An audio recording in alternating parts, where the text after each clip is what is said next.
Good morning सबाइके केमन आछो तोमरा आशा करछि तोमरा खूब भालो आछो और आमिओ भालो आछि। तो चटपट चलो सकाले चाटा बानिये नी। चा बानिये निये चले एसेछि उइथ पिज़्ज़ा पफ, एटाके बला हय पिज़्ज़ा पफ बिस्किट।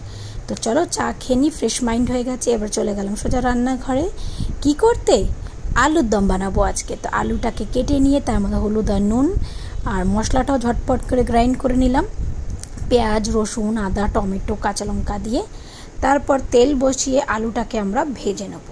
और हाँ, जारा जारा आमार ब्लग एखोनो देखोनी आगेर ब्लगगुलो गिये अवश्यई देखे आसो, सुंदर सुंदर रान्नार रेसिपि पाबे, कारण आमि रान्ना करते खूब भालोबासि।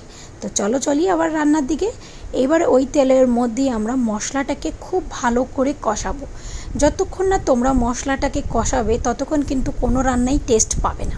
তো এরপরে আমি দিয়ে দেবো হলুদ, লঙ্কা গুঁড়ো, নুন দিয়ে এরপর আবার মশলাটাকে আমরা ততক্ষণ কষাবো যতক্ষণ এই মশলাটার থেকে তেল না বেরিয়ে আসে। ততক্ষণ আমরা কষাবো। তেল যে বেরিয়ে আসবে সেই দেখবে একটা সুন্দর কালার চলে আসে। আর হ্যাঁ, এই রান্নায় কিন্তু একটা স্পেশাল মশলা আছে, সেটা কি চলো দেখো। এই হচ্ছে সেই স্পেশাল মশলা, সানরাইজ পিওর আলুর দম মশলা। আলুর দম মশলায় কিন্তু এই মশলাটা দিলেই কিন্তু আরও টেস্টটা বেড়ে যাবে। তো অবশ্যই তোমরা কেউ কিন্তু দিতে ভুলো না, তোমরা দিয়ে একবার রান্না করে দেখো, দুর্দান্ত লাগে। এবার আমি ঢেকে দিলাম।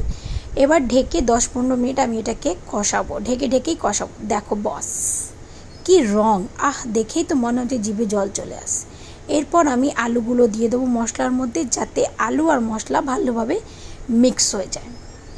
তো তোমরা প্রায় এটাকে ঢেকে কষিও, দেখবে আলুর দমের টেস্ট কিন্তু লাজবাব হয়, বলার কথা নেই। যদি ভিডিওটা ভালো লেগে থাকে লাইক শেয়ার কমেন্ট। আজকের জন্য টাটা।